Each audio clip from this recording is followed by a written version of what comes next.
এবার আল্লাহ তাআলা বললেন, তথ্য দিচ্ছেন, যে তথ্যগুলো পাওয়া গেল তাফসীরের কিতাবে, বিভিন্ন সিরাত গ্রন্থে, বিভিন্ন প্রামাণ্য গ্রন্থে যে তথ্যগুলো পাওয়া গেল, কাবা শরীফের সামনে মিটিং শুরু হয়ে গেল।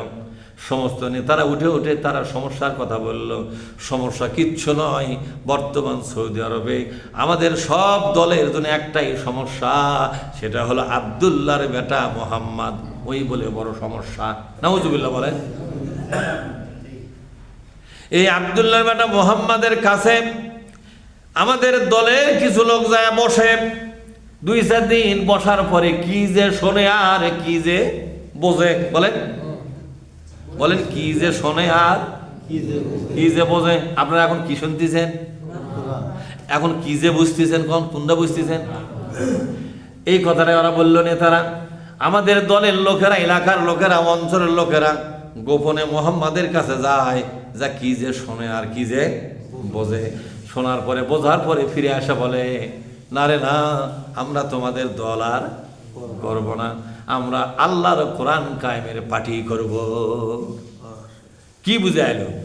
আমরা আল্লাহর কোরআনের পার্টি করব। তো এইভাবে চলতে দিলে আমাদের দলই এক সময় থাকবে না। গোটা সৌদি আরবে মোহাম্মদের দল ক্ষমতাশালী হবে। আমাদের অঞ্চল অঞ্চলে যে শাসন চলতেছে, এই আঞ্চলিক শাসনও বন্ধ হবে। কি হবে যেরকম মোহাম্মদ যেভাবে সারা সৌদি আরবের সব অঞ্চল থেকে লোক টেনে নিচ্ছে, এই মোহাম্মদ যদি এই সৌদি আরবের আধিপত্য কায়েম করতে পারে, তাহলে কোনো জায়গায় কোনো আঞ্চলিক শাসন থাকবে না, সব জায়গায় মোহাম্মদের শাসন কিন্তু জারি হবে। তখন আমাদের একটাই পথ থাকবে, মোহাম্মদকে উঠতে বসতে মেনে চলা, নেতাগিরি করার আর কোনো রাস্তা থাকবে না। সুতরাং দমন করা ছাড়া কোনো পথ খোলা নাই। তাহলে কি করা যায়? কি করা যায়? কেউ কেউ অন্যান্য প্রস্তাব দিল। সবচেয়ে বড় যে প্রস্তাবটা আসলো, সেটা হলো মোহাম্মদের নাগরিকত্ব আমরা বাতিল করে দেওয়া হোক। আবার অনেকেই বলল, কেন বাতিল করবে? কি অপরাধ? মানুষ তো জিজ্ঞেস করবে, তার নাগরিকত্ব বাতিল করার দরকারটা কি? সে তো কুরাইশ বংশের লোক, আব্দুল মুত্তালিবের নাতি, কাবা শরীফের খাদেম, তারটা বাতিল হয় কেমনে? তখন বললো যে আমরা কিছু মামলা খাড়া করব। কি খাড়া করবে? মামলা দেব আমরা। কি মামলা?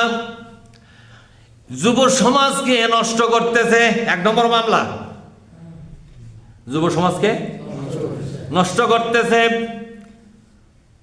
রাষ্ট্রদ্রোহী কর্মকাণ্ড শুরু করেছে।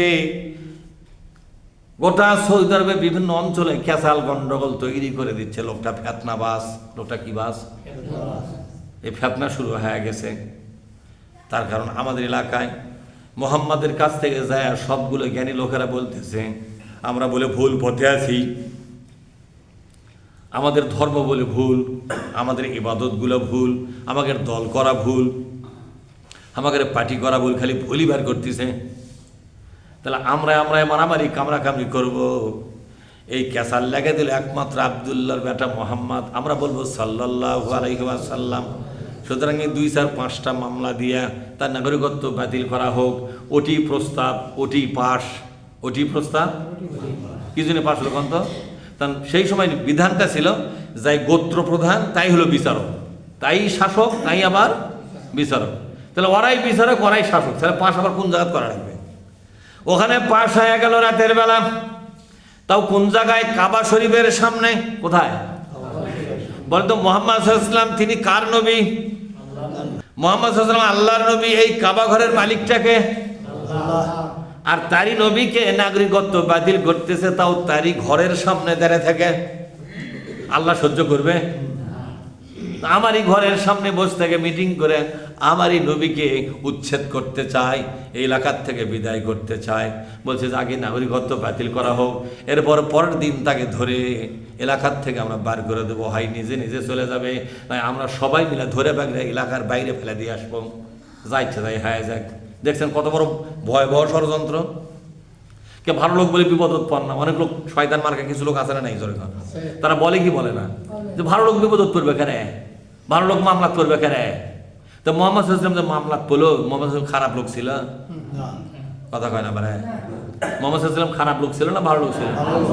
তো ভালো লোক হয় বিপদ পড়তেছে গায়ে, ভালো লোক হয়ে বিপদত পড়ে। সেই জন্য এই ভালো লোকটা যখন কোরআনের পক্ষে কাজ করবে, কোরআনের বিজয় আন্দোলন করবে, কোরআনের প্রতিষ্ঠার জন্য ইসলামী আন্দোলন যখন করবে, যতই আপনি ভালো লোক হন তবু আপনার বিরুদ্ধে মানুষ ফুঁসে উঠবে, আপনার বিরুদ্ধে মামলা দিবে, আপনাকে হাজারো রকমের বিপদে মুসিবতে আপনাকে তেলের ভাজার মতো ভেজা তুলবে। কথা ঠিক না ব্যাঠি? এরপরে রাতে সিদ্ধান্ত শেষ। মোহাম্মদ সাল্লাল্লাহু আলাইহি ওয়াসাল্লামের কোনো লোক কিন্তু ওই মিটিংয়ে ছিল না, এজন্য তার জানার কথাও কথা কয় না পারে। ওই সম্মেলনে কিন্তু মোহাম্মদ সাল্লাল্লাহু আলাইহি ওয়াসাল্লামের পক্ষের কোনো লোক ছিল না। তাহলে ওদের কি সিদ্ধান্ত হলে কেউ কওয়া পারবে?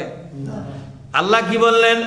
আল্লাহ পাক বলছেন, যখন তোমরা একজনও বসো তার পাশে কিন্তু আমি থাকি, দুইজন বসেছো তৃতীয় জন আমি, চারজন বসেছো পঞ্চম জনাই আমি, যত লোক কম বা বেশি বসো শেষেরটা কিন্তু আমি থাকলাম। অর্থাৎ আল্লাহ পাক বলছেন, এই যে দরবার তোমরা করলে আমার কাবা শরীফের সামনে, আমার নবীর পক্ষের কোনো লোক জানে না, তারা দেখলো না, শুনলো না, তবে আমি আল্লাহ তোমাদের সব মিটিংয়ের আলোচনা আমি আমার কান দিয়ে শুনেছি, আমি চোখ দিয়ে দেখলাম কারা কারা কি বললাম, কান দিয়ে শুনলাম। তোমরা সিদ্ধান্ত নিয়ে আমার নবীকে মক্কা থেকে উৎখাত করবে, এই তো এই মক্কায় তার বৈধতাকে নষ্ট করে দিবে। অথচ আমি আল্লাহ এখন সিদ্ধান্ত নিলাম এই মক্কাকে আমি আমার নবীর হাতে উঠাইয়া দেব। এখন মক্কা কার হাতে উঠাইয়া দেব? এই দেখেন, ওয়া আনতা হিল্লুম বিহাযাল বালাদ, ওগো নবীজি আপনি শুধুমাত্র এই মক্কা নগরী, এই সৌদি আরবের একমাত্র শাসনভার আপনার হাতেই থাকবে। এই সৌদি আরবকে শাসন করা, সৌদি আরবকে লালন পালন করা আপনার হাতেই শুধু বৈধতা দিলাম, আপনি ছাড়া সবাইকে অবৈধ ঘোষণা করে দিলাম। কার কথা? দেখছেন আল্লাহ কি প্রতিশোধ নিল? ওরা অবৈধ করতেছে মুহাম্মদ সাল্লাল্লাহু আলাইহি ওয়াসাল্লামকে, আর মুহাম্মদ সাল্লাল্লাহু আলাইহি ওয়াসাল্লামের পক্ষে আল্লাহ পাক ওদেরকে কি করে দিলেন? অবৈধ করে দিলেন। ওরাই অবৈধ, তুমি তো বৈধ, ওরাই তোমার নাগরিকত্ব বাতিল করবে, তোমাকে উৎখাত করবে। আল্লাহ থাকতে, কথা ঠিক না? ঠিক, আল্লাহ থাকতে এত সস্তা? শেখ হাসিনা প্রায় করছিল এগুলা, ব্যাপক পাকিস্তান পাঠাবো বলতেছিল না জোরে কোন? জামাত ইসলামের সব লোক কোন জায়গায় পাঠাবে? পাকিস্তান। জামাত ইসলামের একটা বাচ্চা আন্ডা কেউ গেছে? ওই পাঠাতে পাঠাতে ওই দেশের থেকে পারেনি। কামটা কে করছে জোরে কোন? খালি মানুষ পাকিস্তান পাঠাবে, খালি পাকিস্তান পাঠাবে। তো পাকিস্তান তোর বাপের দেশ, তুই পাঠাবার চাইলে পাকিস্তান মিলবে? আমার কথা বোঝেননি? আওয়ামী লীগ চাচ্ছিল এই দেশে যারা কোরআন বিজয় করতে চায় তাদেরকে উৎখাত করে পাকিস্তান পাঠাবো, কিন্তু আরশে আজিমের মালিক সিদ্ধান্ত নিয়ে ফেলাছে ইসলামকে যারা বিজয় করতে চায় তাদেরকে এই দেশেই আমি রাখবো, আর তোমাকেই বিদায় করব। ঠিক না ঠিক? কার্যকর হচ্ছে কিনা? এখন ফাঁসি রায় ঘোষণা হয়েছে, হয়নি? এই জন্য ইসলামের বিরুদ্ধে যারা লাগে তারা সম্মান আর মর্যাদা নিয়ে থাকতে পারে না। আল্লাহ তাআলা বলছেন, ওয়া আনতা হিল্লুম বিহাযাল বালাদ। আল্লাহু আকবার। এনা অলসতা জড়তা কাটে ফরাস করে কথা আল্লাহু আকবার। তাহলে আপনারা বুঝতে পারছেন ইসলামী লোকদেরকে যারা অবৈধ ঘোষণা করবে তাদেরকে অবৈধ করে দিবে কে? আল্লাহ। জোরে বলুন আল্লাহ। বাংলাদেশে তার প্রমাণ হয়েছে। জামাত ইসলামী, ইসলামী ছাত্র শিবিরকে অবৈধ অবৈধ বলতে বলতে আওয়ামী লীগদের মুখে ফ্যানটা উঠতো, আর আল্লাহ পাক নিজের দায়িত্বে আওয়ামী লীগকে অবৈধ করে দিয়েছেন এই বাংলাদেশে। ঠিক না ব্যাঠি? 1 তারিখে ইসলামী ছাত্র শিবির জামাত ইসলামকে অবৈধ ঘোষণা করলো, 5 তারিখে বিকেল বেলা আল্লাহ পাক আওয়ামী লীগকে অবৈধ বানায় দেশ থেকে বিদায় করে দিল। ঠিক? তাহলে আয়াতের সাথে বাস্তবতার মিল আছে না নাই?